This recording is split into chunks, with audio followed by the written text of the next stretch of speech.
Good morning friends. हमने first video में भारत और पाकिस्तान के परमाणु परीक्षण के बारे में बात की थी। जैसे हमने पाया कि दोनों देशों ने परमाणु परीक्षण कर लिया था, बट इसको फ़ायदा भारत को हुआ या पाकिस्तान को हुआ। कहीं ना कहीं हम जैसे जो अमर्त्य सेन की बुक है आर्गुमेंटेटिव इंडियंस, इसके हिसाब से हम पाते हैं कि इसका ज़्यादा फायदा पाकिस्तान को हुआ था, क्योंकि इसके बाद में हुए जो जस्ट एक साल बाद में कारगिल वॉर हुआ था, तो उसमें भारत पाकिस्तान के परमाणु परीक्षण करने की वजह से ही भारत कहीं ना कहीं जैसे एलओसी थी उसकी बाउंड्री को क्रॉस करके उस साइड से हमला नहीं कर पा रहा था। इसकी वजह से जो भारत ये युद्ध जीत गया था कारगिल वॉर, पर फिर भी इसकी जो जो व्यय था, जो खर्च था, वो काफ़ी ज़्यादा आया था। तो हम ये पाते हैं कि ये युद्ध भारत के लिए काफ़ी कॉस्टली हो गया था। और दूसरा हम ये भी पाते हैं कि पाकिस्तान के जैसे परमाणु परीक्षण करने के बाद में वो अपनी जैसे टेररिज्म की पॉलिसी थी कश्मीर में, उसको और ज़्यादा बढ़ावा देने लग गया था।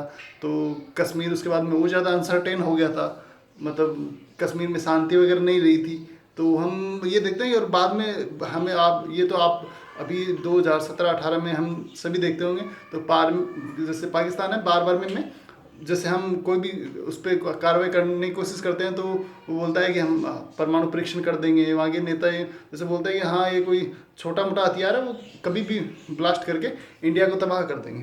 तो उसको बाद में जैसे 2019 में सर्जिकल स्ट्राइक हुई थी, तो तब वो मतलब बालाकोट सर्जिकल स्ट्राइक हुई थी, तब पाकिस्तान का ये ब्लफ था, उसको मतलब इंडिया ने जो ब्लफ था उसको मतलब हटा दिया था। जो मतलब बार बार वो धमकी देती तो ब्लफ को पूरी तरीके से समाप्त कर दिया।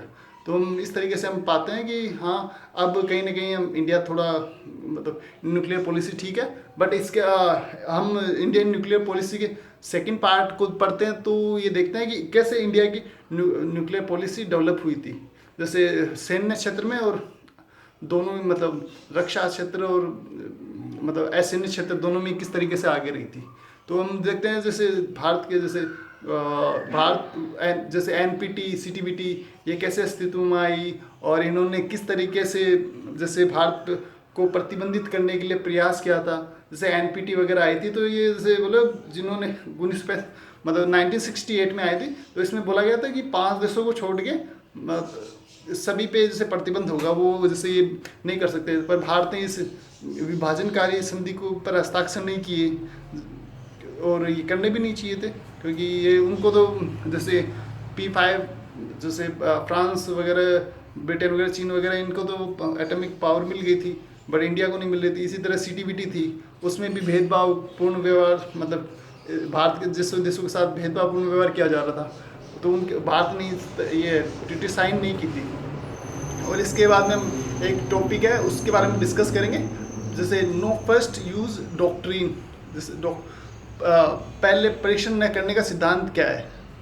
तो जो नो फर्स्ट यूज पॉलिसी है, ये 1964 में सर्वप्रथम चाइना लेके आया था, क्योंकि उस टाइम उसने परीक्षण किया था और अमेरिका का उसे डर था, तो इसलिए वो चाइना लेके आया था। उसके बाद में जैसे 74 में इंडिया ने किया, पर ये कोई प्रिंसिपल नहीं लेके आया था। जब 1998 में भारत ने परीक्षण किया, तब 2003 में भारत ने भी नो फर्स्ट यूज़ पॉलिसी को इंडिया में लागू कर दिया था, और ये काफ़ी जैसे अभी तक चल रही है। पर वर्तमान सरकार इसको क्या चेंज करने के लिए जैसे उसका आ रहा है कि इसकी वर्तमान में प्रासंगिक है कि नहीं है। तो इसको हम जैसे एक दो टॉपिक में देख लेते हैं, क्योंकि फर्स्ट यूज़ पॉलिसी जो 2003 में साइन की, उसकी वजह से भारत को कहीं ना कहीं एक पाकिस्तान के कंपेरिजन में एक हाँ ये न्यूक्लियर पावर है, बट ये अच्छा देश है, ये किसी पे अटैक नहीं करेगा। जबकि पाकिस्तान इस चीज़ की धमकी देता रहता है हमेशा, हमने कभी नहीं दी पाकिस्तान को। और दूसरा हम ये भी पाते हैं कि इस पॉलिसी की वजह से ही हम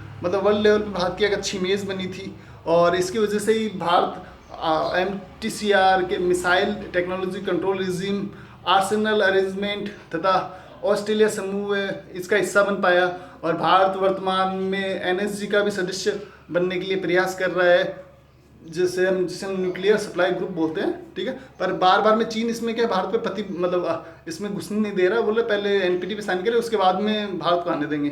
बट कहीं ना कहीं बाद में थोड़े साल बाद में भारत को इसकी NSG की सदस्यता मिल जाएगी। तो हम ये भी पाते हैं कि नो फर्स्ट यूज डॉक्ट्रिन है, जो भारत के लिए काफ़ी फायदेमंद रही थी। तो इसे हम अगर चेंज कर देंगे तो कहीं ना कहीं चीन